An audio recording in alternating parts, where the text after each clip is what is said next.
If you are a business owner and you really want your business to be more successful than it already is, and you don't really have a business plan and you don't have any financial plan, then you're in absolutely the right place because today I'm talking to Mike Duff and he's an expert on all things relating to business financial planning and he's going to talk to us about what habits you can actually implement to really start to make a difference from today. So thank you, Mike. I'm going to hand straight over to you. Yeah, brilliant. So first of all, thank you, Judy, for having me on the podcast. And good afternoon, everybody. Yeah, you've done the intro, so that's great. I'm going to start off with the first section, which is going to be about business planning. So the first thing is the business plan itself and planning with purpose. Okay, so a lot of people think of the proverbial business plan being a doorstep, very lengthy exercise. But the fact is, there's lots of different templates you can utilize that might suit you and the stage that you're at better. So there is a one-page business plan. So you can use what's called a business model canvas. There's a few variants of that as well. Or you could use a balanced scorecard. If you're creative, you could use a mind map. So it doesn't have to be a set way of doing a business plan. Then you've got like a short business plan or a full business plan that we mentioned earlier. So make it relevant to what you're doing. If you're applying for funding and grants, the full business plan might be more useful. If your business needs to be quite agile and you're still working out what you want to do, then that one-page business plan might be quite appropriate to you. But you can extract parts from the full business plan if they're quite relevant as well. So you can be quite flexible. If you're launching a new business or a new product or service, the other thing I would say is market research can be important. It can be quite overwhelming as well. If you buy a report, it's kind of £1,000 to £5,000 typically to get a detailed market research report. So normally it's about kind of doing what you can do to kind of research it. It's things like your target client, the area that you're going to look to operate in, what motivations for buying your clients have, what competition you'll face, your pricing, and in particular, what barriers to entry there are to enter that market. So, a couple of relevant examples. I was involved with a recruitment business that was quite niche. They started a business and they just missed out on a tender that only came about every 4 years. So that was a long period to wait until the next one was out. And it's quite a critical part of their business model that with a bit of earlier planning, maybe they could have kind of got onto that a bit sooner. Also, was involved with a sportswear brand that essentially kind of started off by talking to suppliers, shortlisting suppliers, negotiating with a supplier, ordering the first batch of product, and then and only then did they start looking at their pricing and their margins and quickly realized they couldn't make enough margin to be competitive in the price range that they wanted to be. So obviously, having done it the other way round would have been a bit better. The other thing to say is with a business plan, it's quite a long period of time. So 1 year, 3 year, 5 year business plan. So what we need to do is break that down into bite-sized chunks. So a good way to do that is to look at quarterly planning. A month is kind of too short normally. There's too much volatility month to month sometimes. So by a quarter, every 3 months, it's a better period of time to do that over. It's quite intuitive. It's not, you don't need to be an expert to kind of just implement quarterly planning. It's first of all, if relevant, looking at your last quarter and kind of taking the learnings from that. Then it's about kind of setting some key objectives for your business for the next quarter. I would suggest normally kind of 3 to 5 objectives. You might have other objectives that sit underneath it, but those are the key ones that are going to move the dial for your business at this point. Also, if you can track KPIs, so key performance indicators to your objectives. So what that is really comes down to is what is going to enable you to understand if you've achieved your objective. How would you measure that or evaluate that to see how well you've made that, done that objective? Planning any resources that you need to do it, obviously within the budget that you have, then obviously tracking the progress that you're making over the quarter. And you can do that by looking at the KPIs. If you've got a team that your business in your business, then also checking in with your team and what you may have delegated to team members. And then the last part is fairly obvious. You then kind of evaluate the outcomes from that quarter, kind of learn from them, and then decide what your priorities will be for the next quarter. So that's quite intuitive. I'm going to just touch on some habits and tips based on my experience. So the first thing is being careful not to pivot too early. So when you start a business, tenacity can be a really important quality, and it can be very easy to assume something isn't working when it might just be a small adjustment to price or your marketing, the tactical part of your marketing, perhaps. So, and the other thing is like professional services is a good example of this. Sometimes it's easy to pivot to something that looks more interesting and enjoyable, and sometimes that can mean that you're leaving behind some key revenue in the business. So you have to be sometimes a bit mindful of that and careful. It's not to say you shouldn't do that and aim to do that, but just the timing of it and how you do that can be important. The other really good one is a lot of people, when they're running a business, are always trying to think of big ideas and grand plans and changes to the business. And it's really worth remembering that continuously improving your business, making really small incremental changes across all aspects of your business can actually add up to quite significant changes. So, kind of thinking about that on an ongoing basis, you might also want to ask 5 to 10 customers what they think you can do to improve your business with normally a bit of a focus on sales and marketing, but may spill into operations as well.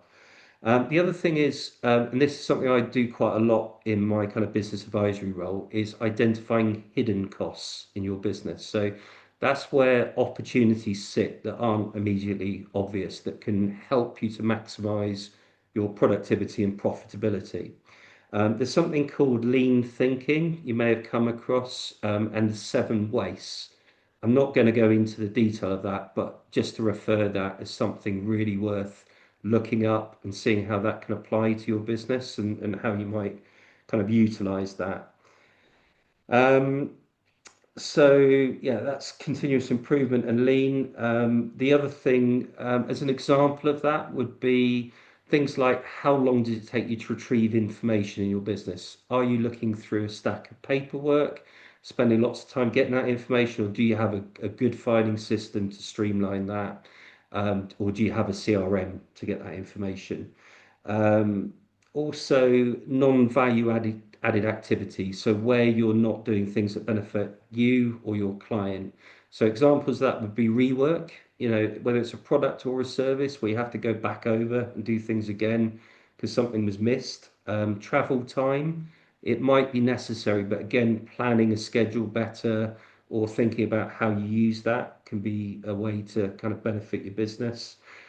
Preventable breakdowns is another example. So simple things like topping up fluids in a vehicle, maintaining equipment and machinery so it doesn't break down when you're on site, is a way of reducing those costs.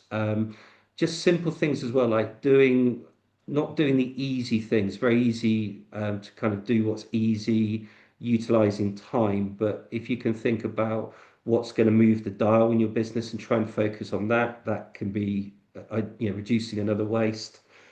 And just admin. So we've got automation and AI that can improve that, or just kind of how you utilize admin.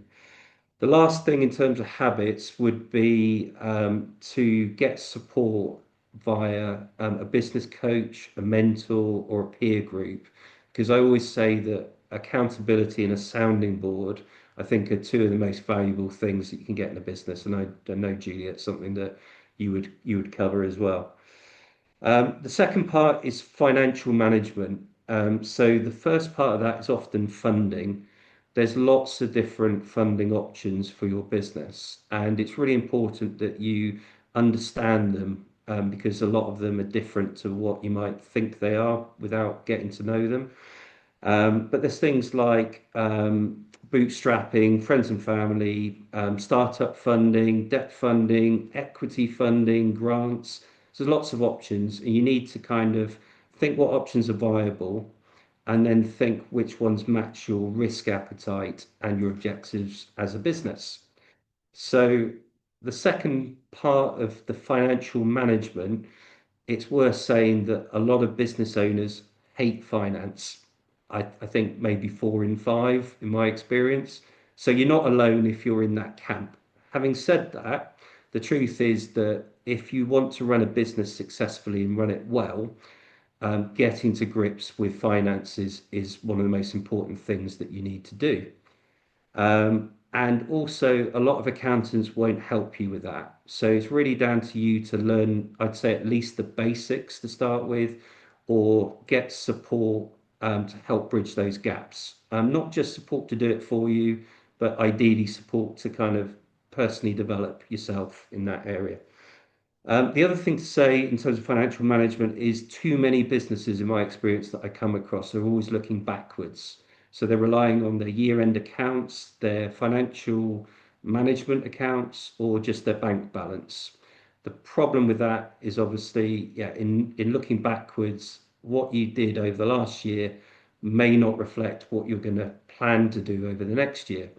So the best practice is to have ideally a profit and loss forecast or a budget so that you can plan forwards, um, and you can learn from what happened in the past, but think about what you actually need in the business moving forwards.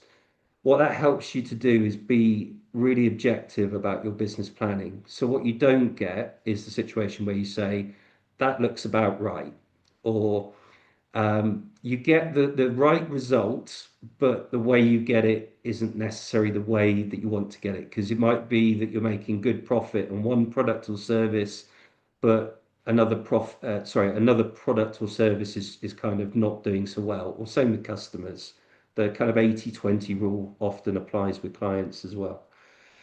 Um, and also it helps you to learn, it helps you to be more accountable, it helps you to manage your business better. It is also a really good sanity check when you're thinking about what plans to have in your business.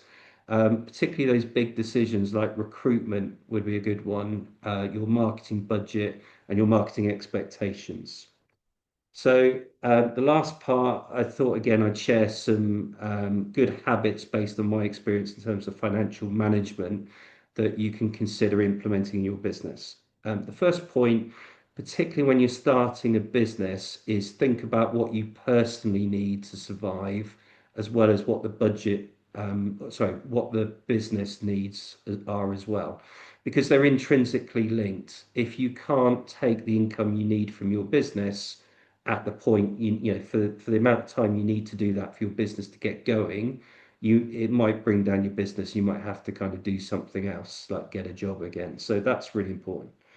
Having separate business bank accounts to your personal bank accounts, so you separate that out. See, a lot of sole traders run into that issue when they become a limited company and need to kind of transition. Um, and setting the amount that you take from the business. So you just have a regular amount, top that up if need be. Some examples of that, I work with a business owner who's putting all his personal bills through the business, shopping, food, subscriptions, rent, you name it. What that meant was he just lost sight of how much he was taking from the business. When I looked at it, it was over £6,000 a month for a business that could only afford for him to take £3,000 to £4,000 a month. So we had to have that kind of honest discussion for him to go and review his personal finance and his personal budget to allow the business to get to a stage where he could take that kind of money out of the business.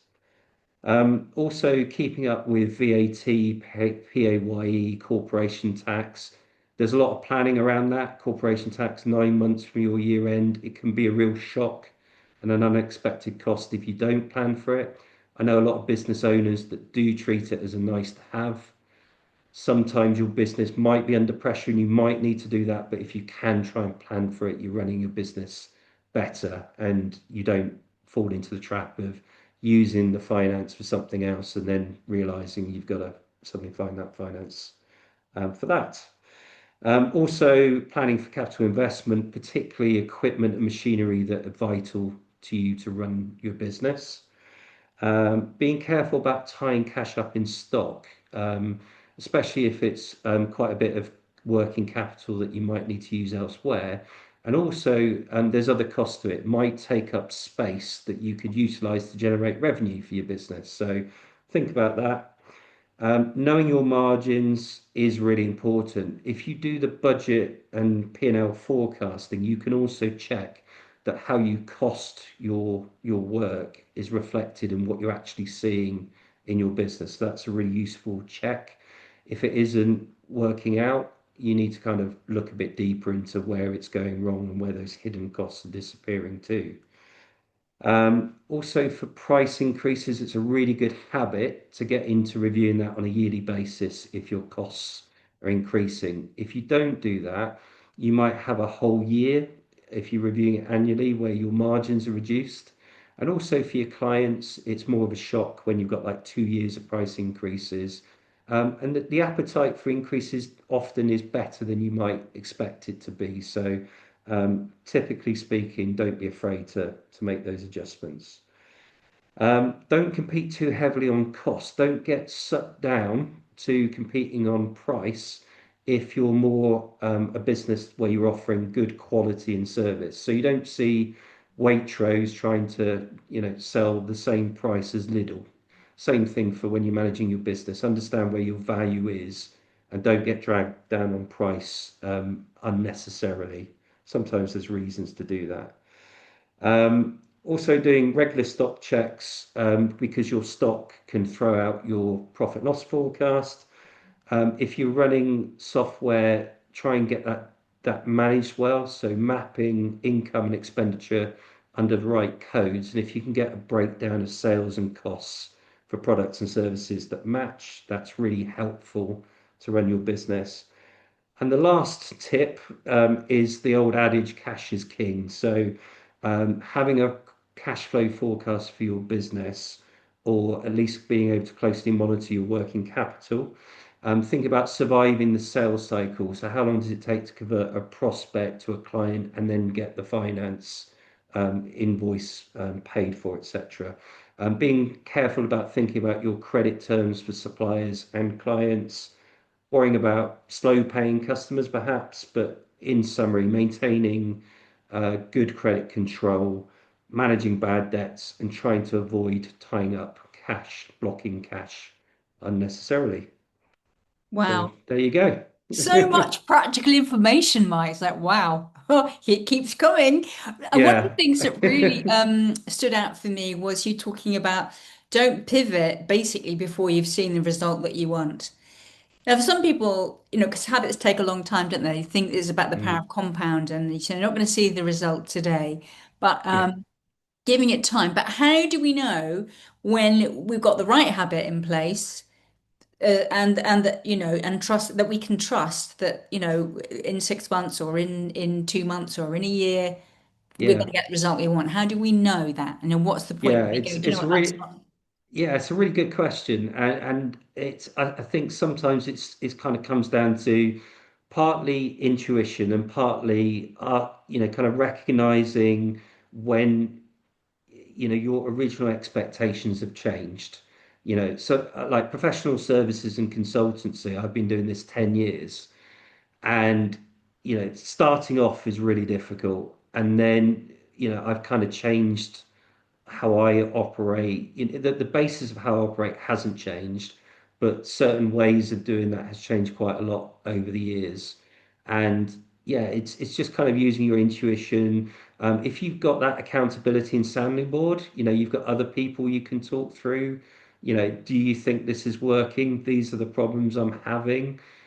This is my thoughts on it. That's really useful so that you don't go down the wrong path, wasting time and money on that. Yeah. Just sanity checking your own thoughts, I think, is Sanity particularly checking, I like valuable. that. But also what you said about asking your customers, what could make Yeah, it better.